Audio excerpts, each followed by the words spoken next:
I believe that the government should have a distinct policy for empowering Nigerian youth to go into small and medium-sized enterprises and excuse me, supporting an initiative like this Empower Nigeria would be a very worthwhile way of doing it, because what the youth need for going into small business or medium-sized business, they need first training, ideas, development of ideas, and training in entrepreneurship.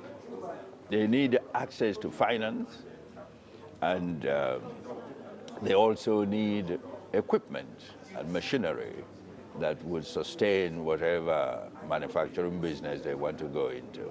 But how can the private sector contribute to this? Well, Empower Nigeria project, which is driven by the Annabelle Group, is a private sector initiative, and that is contributing to it. I believe that the Empower Nigeria initiative has lined up manufacturers of equipment and machinery in different parts of the world. They have lined up some financial partners, the Bank of Industry, for example, and some of our major banks are now talking with them. And through these alliances, they'll be able to provide finance and financial support to young people wanting to start their own business. Tell us what you think about the theme for this year's Leadership Summit, Let's Get to Work.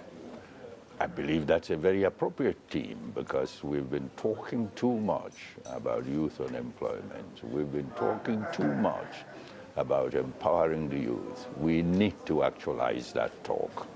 We need to walk the talk. And this theme points us in that direction. But how soon can this translate to real changes in our economy? Well, slowly. Most economies are built and driven by the private sector, including especially the small and medium-sized enterprises. And by venturing into this, as the Empower Nigeria project has been doing, you can be sure that over time, 2, 3, 4 years, the benefits of that on the national economy will begin to be seen. Now, we hear that you were off to South Africa for Nelson Mandela's funeral. So tell us more about your encounter with him.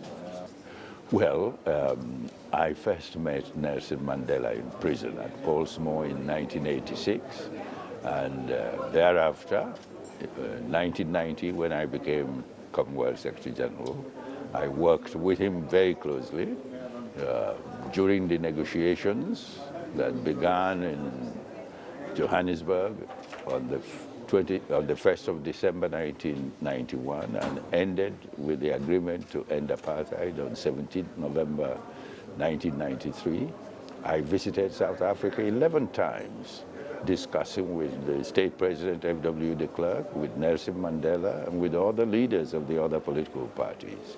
And I worked very closely with him, and I was glad to be there on the day he took the oath of office as the first democratically elected president of South Africa. Now, he was, of course, an iconic leader. Do you think we can have that type of leadership in Nigeria? We must keep aspiring and hoping for that, because as Pope said, hope springs eternal in the hearts of man. But Nelson Mandela's do not come easily in any part of the world. The fact that no less that almost 100 heads of state and serving and former heads of states have gathered in South Africa to mourn him is a measure of his standing in the world.